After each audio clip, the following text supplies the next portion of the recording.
I am the CTO at Dreamfuel Games, and we are working on our crypto game project, Infinity Skies. And my background is kind of that I've basically been fiddling around with games and tweaking them ever since I was a child. That goes way back. As a young child already, I would mix up different board games together and make my own rules with them, much to the disappointment of my mother, who was then left over with a lot of incomplete board games with missing pieces. But yeah, from there on, went to high school. Wait, what was the most successful game you remixed? That was actually fun. Let's see. Colonists of Catan I've mixed with, let's see, with chess. Okay. So it's a really weird combo. It's basically you were able to like move chess pieces across the Colonists of Catan board to kind of conquer territories. I like it. I like it. Yeah. So no, that's way back though. But in high school, I kind of got into programming as well. I really enjoyed.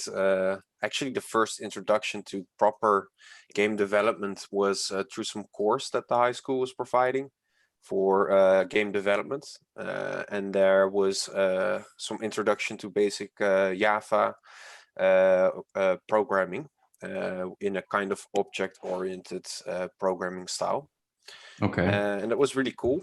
And I got really interested from that point, not just in games, but in ICT in general, I would say. From there on, after high school, I went to study at the HKU, which is the University of Sciences of Utrecht. Okay. And I followed the Bachelor of Game Design there. And basically after that, I did a lot of personal experimentations with a lot of different types of technologies.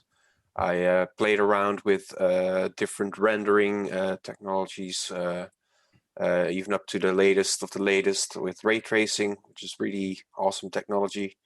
But also programming of AIs, dabbling a little bit into neural networks, which is really interesting.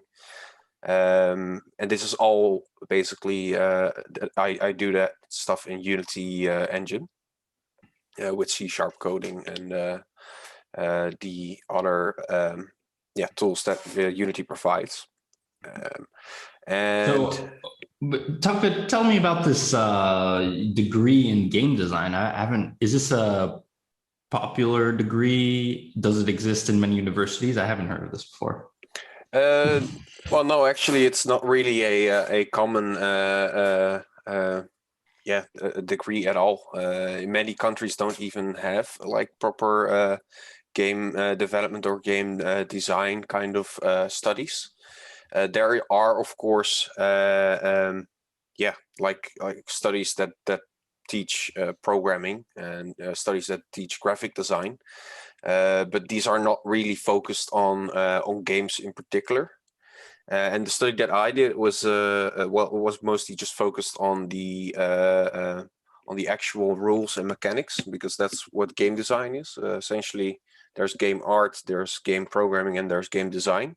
And game design is really about the rules and but also narrative of games and how you can best design those together, essentially.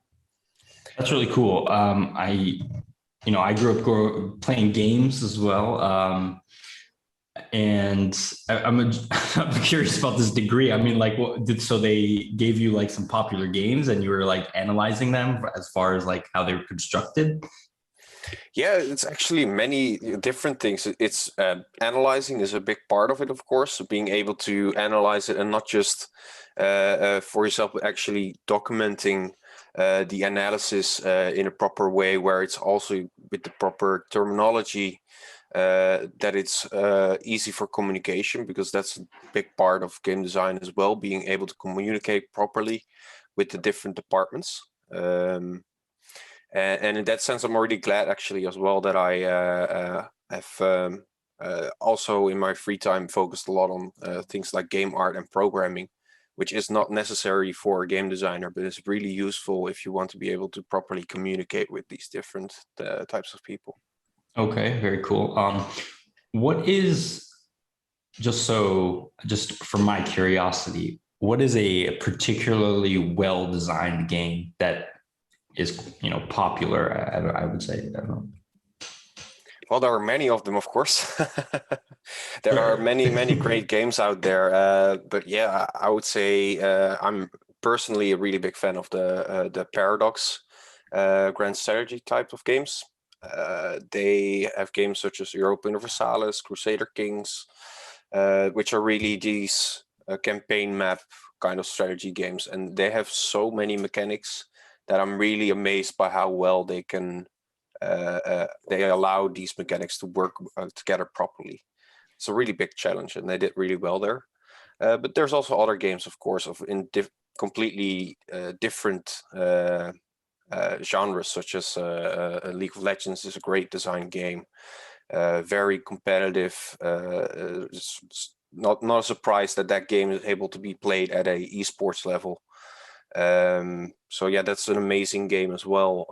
If you look at World of Warcraft, amazing MMO that has been going for years and years now, with an entire backstory of this world and lore building, which has been done greatly, very well there.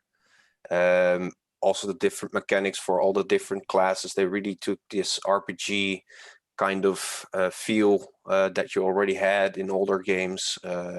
Particular, probably D&D is quite an inspiration for World of Warcraft. So yeah, there's many good examples of games out there. That's pretty interesting. You mentioned a couple already, but what makes a well-designed game? You mentioned kind of communication, being able to explain what the mechanics are, how the mechanics work together, and narrative. What else? Well, that's more, in my opinion, the answer to the question, what makes a good designer? What makes a good game, in my opinion, is knowing what your target audience wants.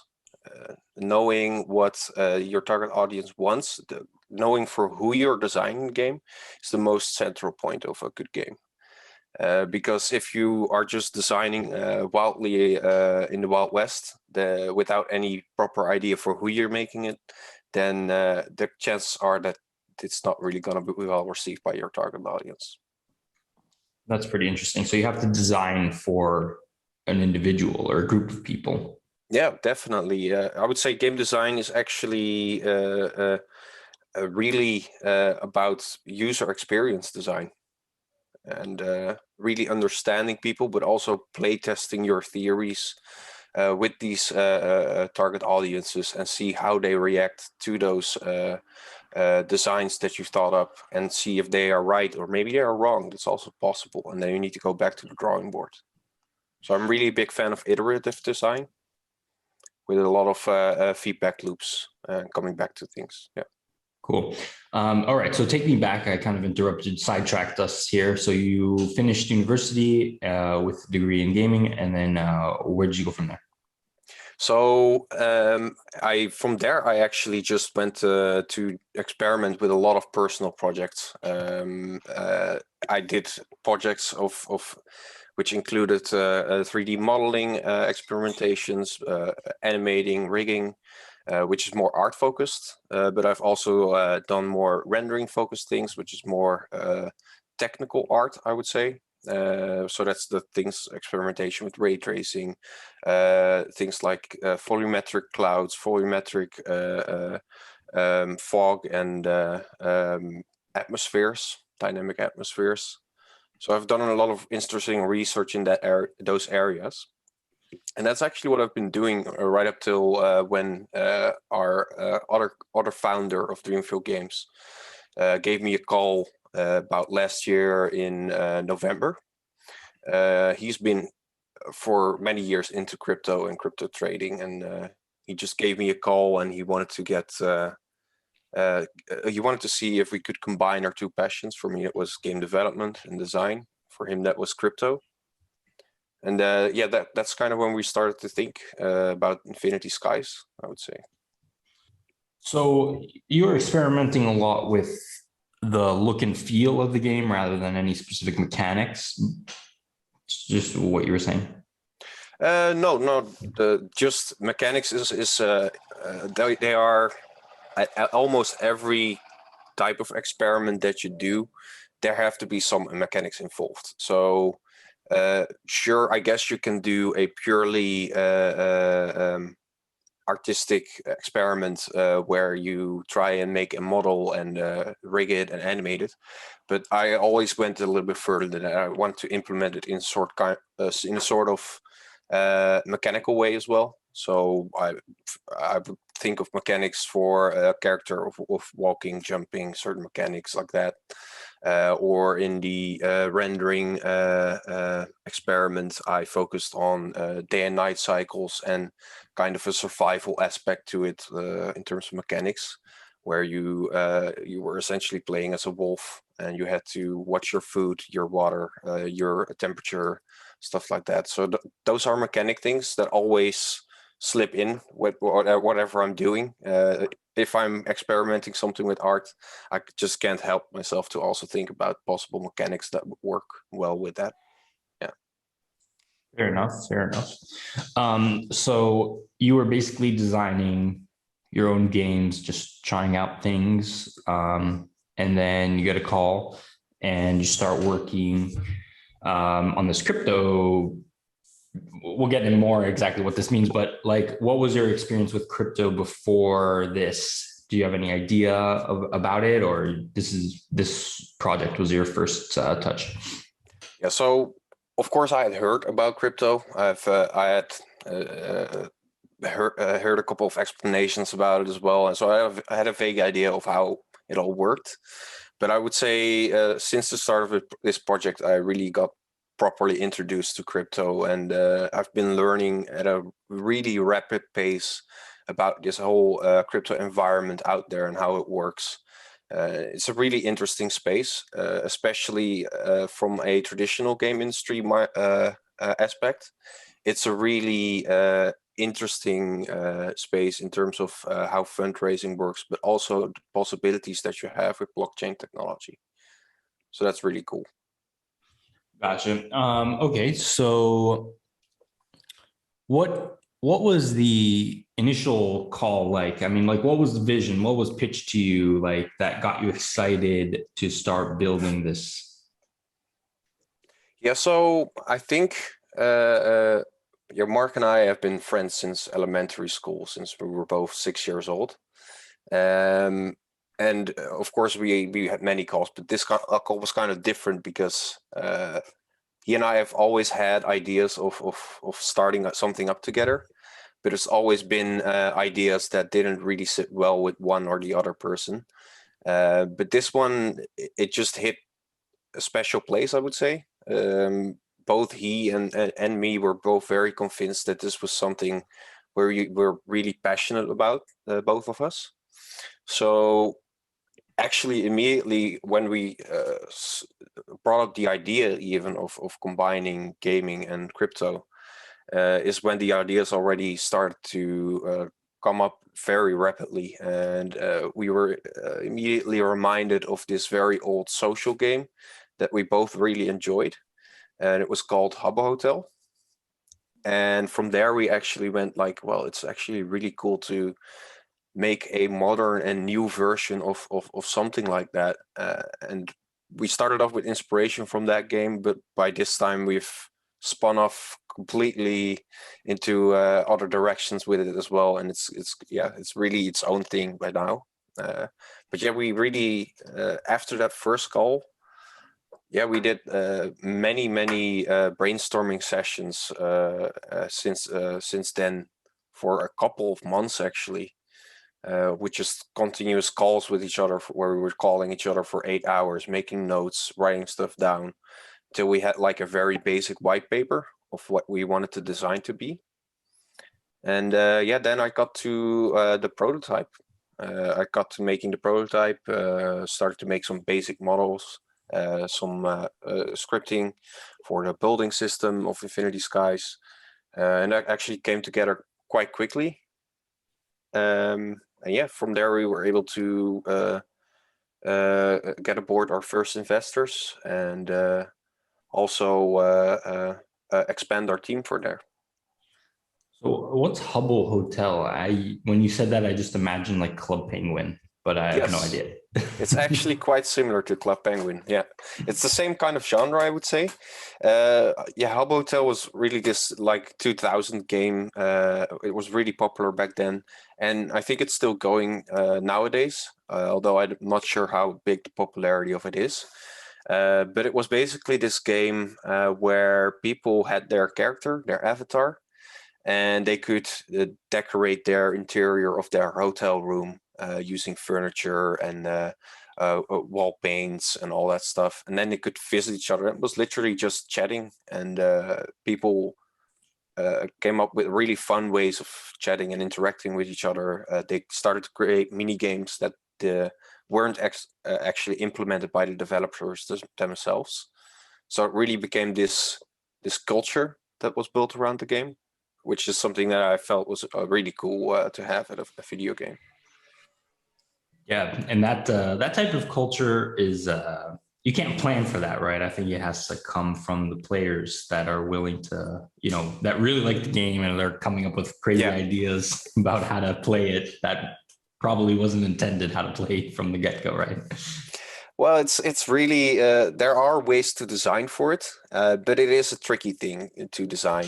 Ultimately, it is up to the player, but you can definitely design the tools that the players have at their disposal to do these sort of things in such a way that these things are hopefully most likely to happen. And that's also something that you continuously play test to see how you can improve that experience and how you can basically incentivize people to do those kind of things within the game. So basically you've created a studio and the studio will produce the game. That's just kind of the structure of how you guys are running it right now. Yeah, no, exactly. Yeah, the studio that we founded is Dreamfield Games. We've officially been a legal entity since I think June this year. And that was shortly after that the first investor was on board. Then we had the funding to set all the legal stuff up and really become a legal entity with people as employees. Gotcha. Okay, cool. So tell me about Infinity Skies. What is the concept of the game? Yeah, so Infinity Skies, I would say revolves around the 4 core pillars of gameplay that we've determined that were really important. And that is building, first of all. Second of all, there's adventuring. Then there's socializing and trading. And the whole building aspect is more inspired by, Habbo Hotel, but also The Sims. Which is a very popular building game, of course. And they do a lot of things right with their building system and their UI as well. So we kind of took inspiration from that, where we also have a grid-based building system where you are able to drag walls on a grid. You're also able to drag floors on that grid and put decorations on that grid. We did also take some inspiration from this game called Planet Zoo, which is really focused more on a kind of free placement system where you really allow the player to place things in a free format and you just provide them with gizmo tools to move things around. So we also are building not just a grid-based system, but also a free place system where you aren't restricted to any grid when you want to place something down, but you can really just place it anywhere with any rotation that you like. So in this aspect, basically you're saying each player gets a room like that is, or a house, how does that work? So they buy it, they get it for free. Like what's the... No, we want to make sure that our game Infinity Skies is free to play for everyone and that there's no initial paywall. So what we do is we provide everyone with a basic island that floats in the sky, which is basically the plot of land on which they can build. Okay. And on top of that, they also receive a small little house with a bare minimum of decorations. So they have a couple of walls, a couple of floors, and a couple of furniture pieces that they start off with. Gotcha. Okay. So, and then they can, on top, once they start getting into the game, earn more in-game currency, whatever it is, they can start upgrading that island and the house itself. Yeah, exactly. So basically how that works is that these starting assets, those are not exactly NFTs. These are just basic in-game assets that every account receives upon creation. But then there is a way to expand upon your collection of assets, primarily by doing adventures. That is the main way of obtaining new assets, which are NFTs, that you can then use in the building process. So you can gain from those adventures, you can get more wall pieces, you can get more decorations, rare decorations, which look a lot better than the starting ones. You can also get more islands to increase the total size that you are able to build upon. And it's really revolving around that, I would say, around that building aspect of building. It's basically a competition between people building the most beautiful castle and having people come over to that castle and hanging around, socializing, chatting in that digital space. Can you bring outside NFTs into the castle? What do you mean with the outside NFTs? If I own an NFT, like this image right behind me is an NFT, can I put that in game or no? At the moment, that's not in our design, but we have been thinking about picture frames that you can hang on the wall, which would be able to support NFT art that people own as art pieces. That could be pretty cool, actually, that people can make their own physical galleries within Infinity Skies. But that's currently something that we're still exploring, but that could be really cool. Absolutely. I think that's super important just to have that composability aspect. You know, that I think that's one of the big sellers of NFTs, right? So we have this competition. Is that a real competition or is there like an incentivized, like does someone actually win or just like a social competition? Well, it's both. It is a social competition, but there are winners of it as well.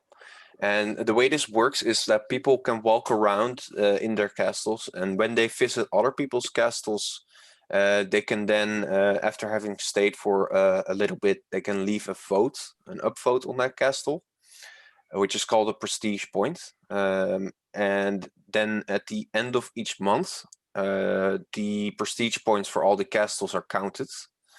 So the castles that end up with the most prestige points at the end of the month, they gain rewards. So there's a reward actually for the top 1,500 players on that leaderboard. They receive a uniquely handcrafted NFT for that month of the legendary rarity. And the top 500, they gain a NFT of the divine rarity. The top 100, they gain a NFT of the astral rarity. And the top 3 players, they gain actually one unique crown each. And these crowns are of the royal rarity. And on top of that, they even get a 1% shared royalty tax on all our NFT transactions that are made. So that's actually really lucrative as well if we have a large trading volume of NFTs. So you can actually, if you make a really nice castle for the month, you will earn a percentage of the in-game NFT sales. Yeah, exactly. Cool. We have our own marketplace, and but also on other marketplaces, wherever basically our NFTs are exchanged between two people, there's a royalty tax on that. And yeah, basically of that royalty tax, a part goes to these top 3 players. Cool. All right. So I think that covers the building part. Maybe talk to me about the adventure. What does an adventure look like? I mean, what does that look? Yeah, tell me. Yeah, no, definitely. Adventures are actually really interesting because we really want those to be games on their own.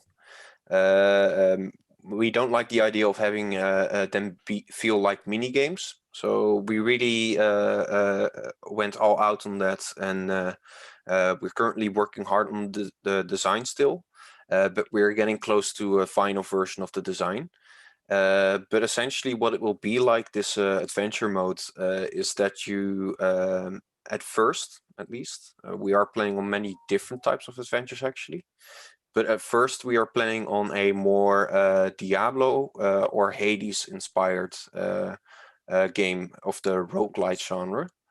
And Okay. essentially, the roguelite genre is a genre where they are usually very difficult and they are run focused. So you could do a run, and that is very difficult. And if you fail that run, you have to start all over at the start, where you lose your progression and have to start off at the start again.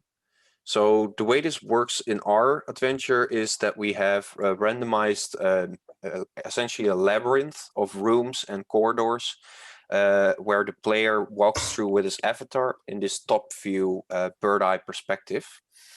And then similar to Diablo, but also Hades, the combat revolves around point and click movement combined with buttons that you press to do certain attacks with your weapons or spells if you have those, or abilities that you find along the way. And we really, since this is inspired by the roguelite genre, we really focus on randomization in this adventure as well, where the every stage will be randomized. So this provides variety each time you play it. But also the monsters that you encounter are randomized. So you might sometimes encounter a lot of a particular enemy, but not so much of some others. And the rewards are also randomized. And these rewards could be things like at the end of each stage you gain abilities, which could be fancy new moves to use against enemies. But they can also be equips that you get from chests that you find throughout the dungeon. And also things like you have to keep track of your food supply so that you are able to continue traveling through these dungeons, essentially. Got you. Okay, so you have one. I don't know if many people are familiar with the idea of a roguelike, but I used to play this game on my phone called Pixel Dungeon. Basically, you're a pixel adventurer and you would go down, but if you die, you have to start all over. So it makes it very challenging. Yeah. And you have to play many times in order to win. So I guess it's kind of a similar thing. You travel down until you find the end boss, try to beat the end boss. If you do, you get the prize. If not, then you're dead. Something like that. Yeah, no, exactly. That's basically what it boils down to, which is the really classic roguelite experience. And of course, we really are doing some exciting mechanics on top of that there. We are currently intertwining the narrative into the mechanics as well, where there's a chaos versus order system, Okay. and a kind of a god system, where you have to you get abilities at the end of each stage, and these are abilities that you gain from the gods. But you don't know as a player when you begin which god is what alignment, and you have to guess kind of what they are. And based on what you choose, your own alignment changes. So you can either be a more chaos character or a more order aligned character. And based upon that, your moves change. They are either more chaotic or more orderly. Your damage can change. Your effectiveness against certain monsters can change. So there's really some interesting things that we're doing there.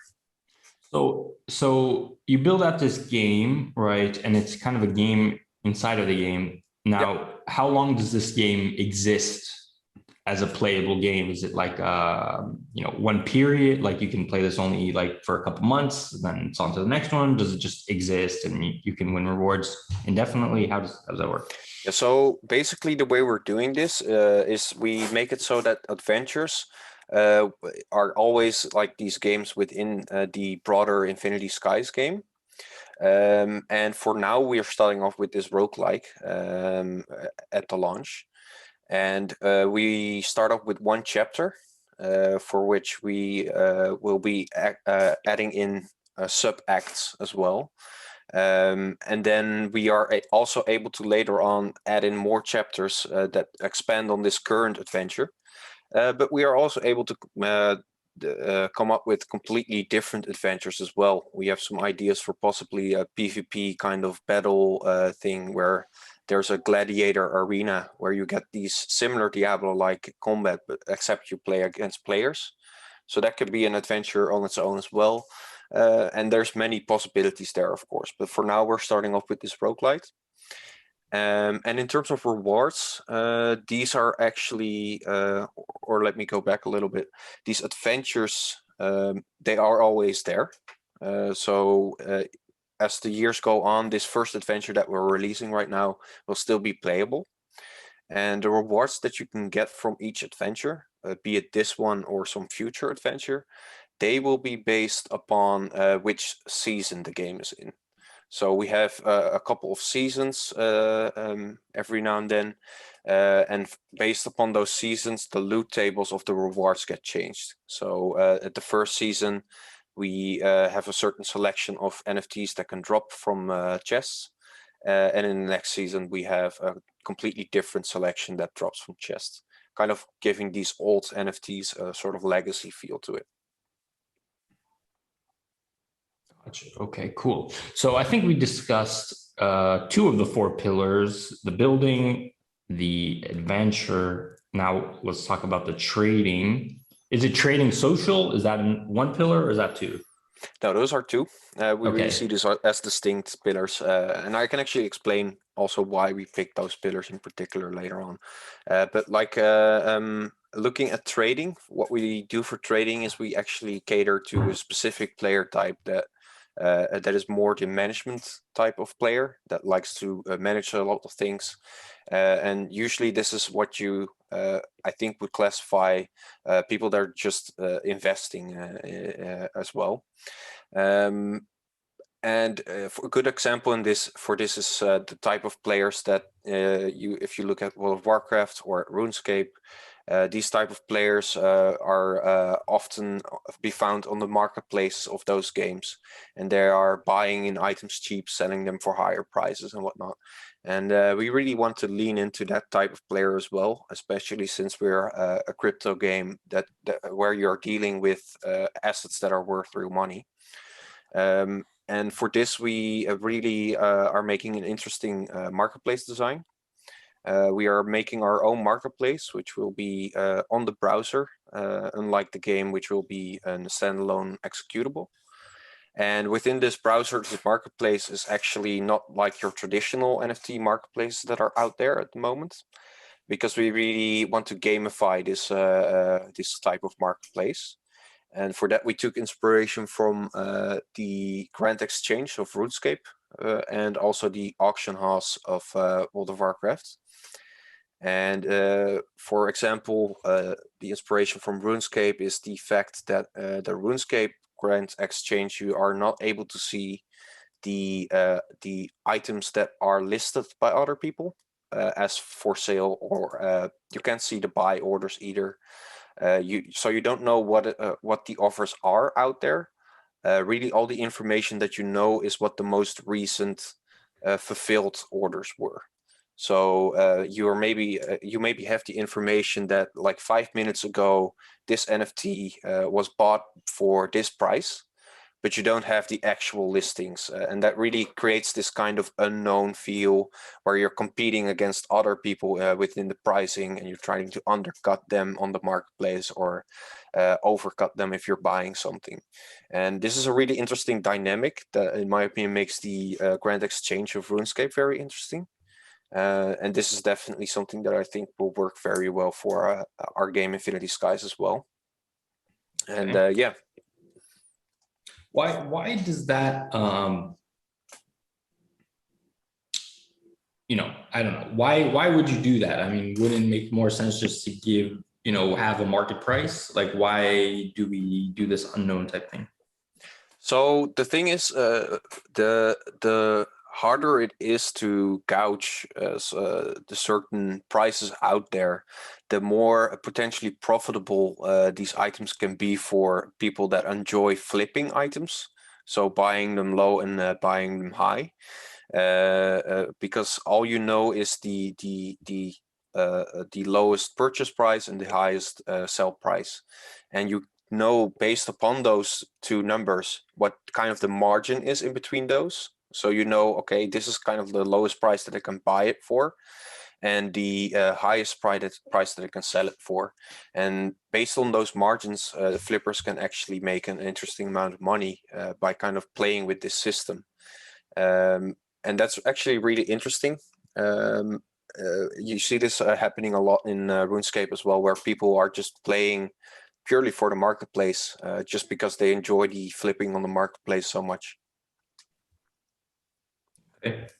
All right, cool. So the trading is based a lot on the Grand Exchange. And so you said it's in browser. Can you access it also in game? Yeah, so at the moment, we're gonna launch it on the website, and we will have a direct link within the game. So if you're inside of the game and you want to go to the marketplace, all you have to do is click one button and the browser will open up for you. But for the moment, it's easier to implement the blockchain technology on a web-based platform than implementing it into the executable right away. Got you. Okay. So yeah, tell me about the social aspect here. So we kind of touched on the idea of building nice castles, chatting, upvoting. What else is going into that category? Yeah, so essentially the biggest part of the whole social aspect is that we have that reward leaderboard, I would say, with the whole castle ranking system, which is very important for those players that are looking to compete against each other for the most beautiful castle. So that's really the bread and butter of the socializing. But of course, you don't have to do those competitions. You don't have to participate. That's totally up to the player himself. You can also just go, walk around, explore other people's castles.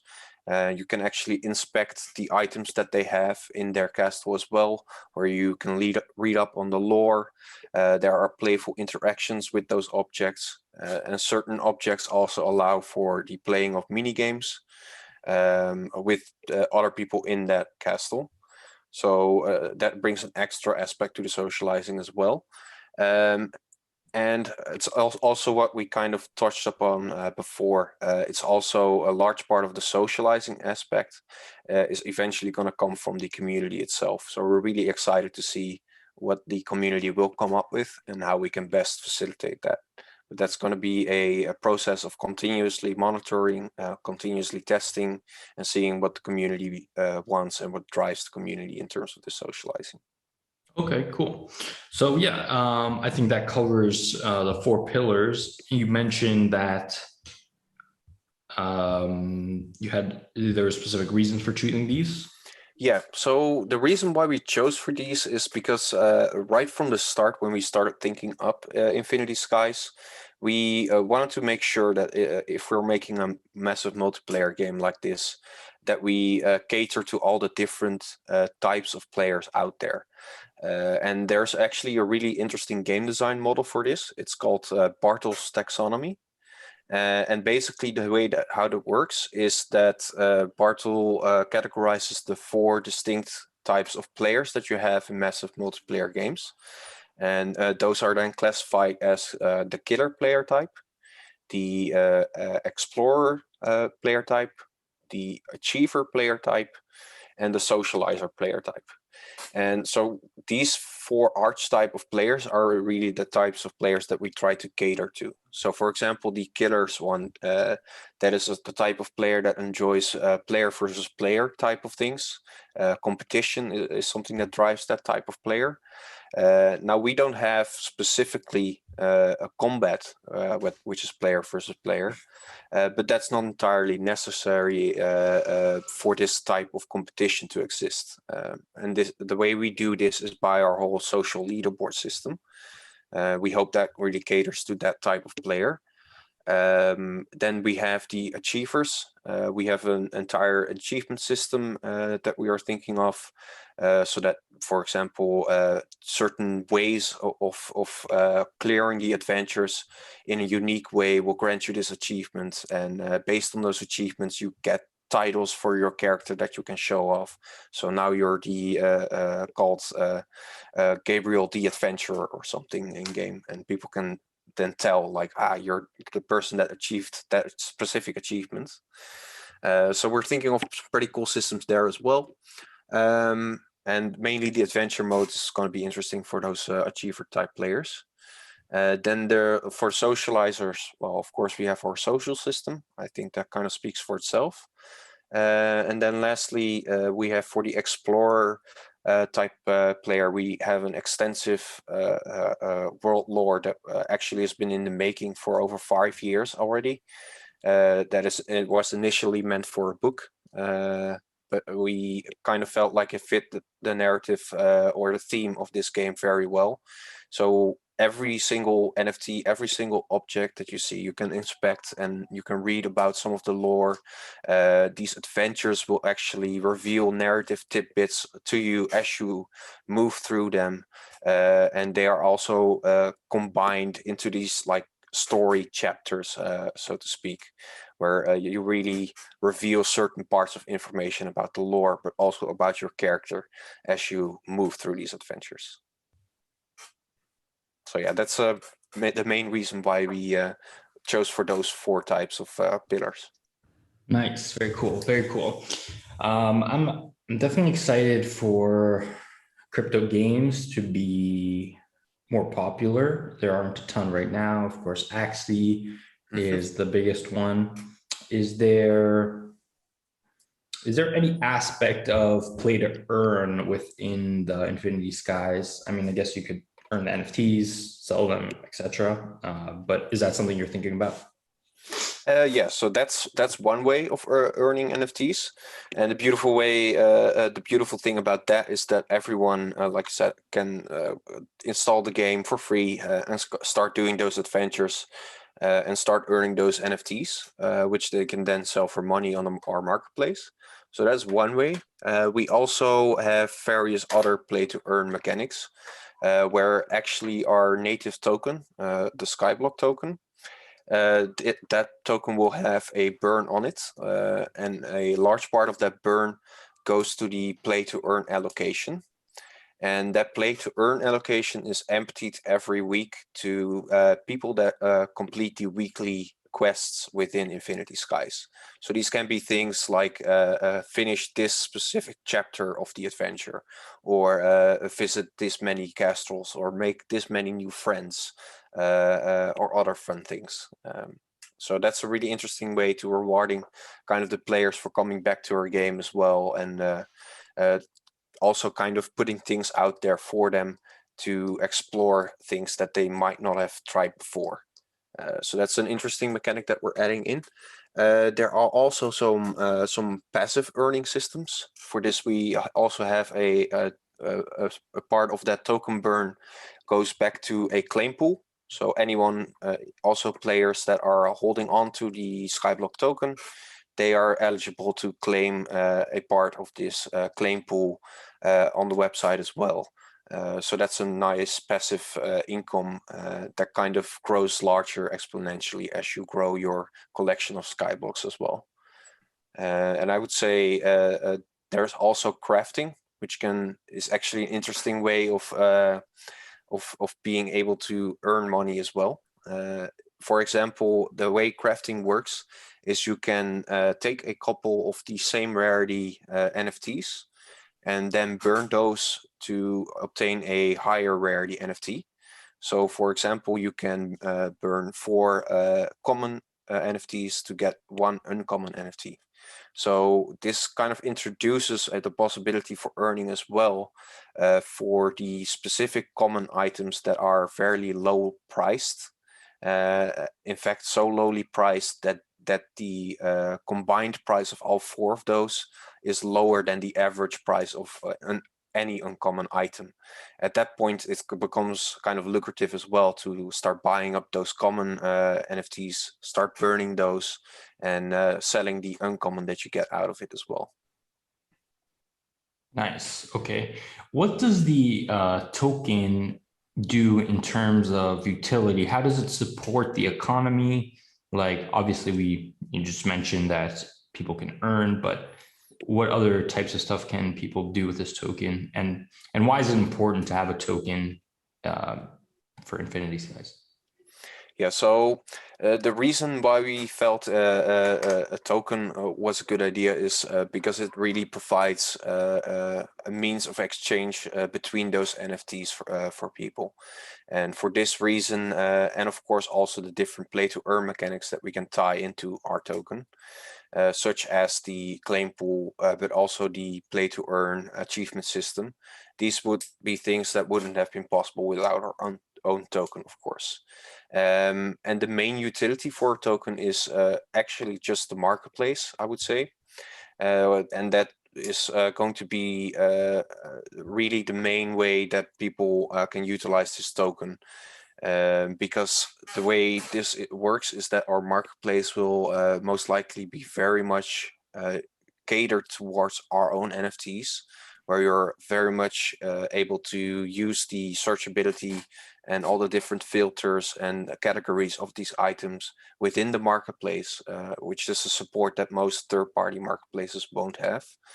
And on our marketplace, the Skyblocks token is the exclusive currency that can be used there.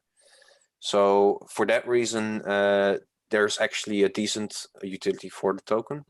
And yeah, it's just a lot less of a hassle if you don't have to trade NFT for NFT, because then you kind of have to make this weird estimation of like, this NFT is worth so much more than this one. How does that work? And that's where a currency in the middle usually makes up for those complications. Nice, very cool. I'm curious are there any games? I don't know how to ask, but I don't know if you've played any crypto games that you've really enjoyed. I know there's not many, but is there any that come to mind?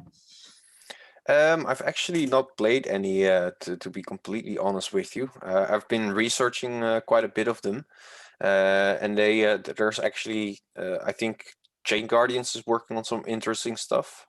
Also Axie Infinity, I can definitely see the appeal to the whole breeding of these kind of pet creatures that you can then use to battle against other pet creatures. I think that's a pretty good idea. But yeah, I'm actually feel like personally that the level of quality of most of the crypto games out there is not yet at the traditional gaming industry's level.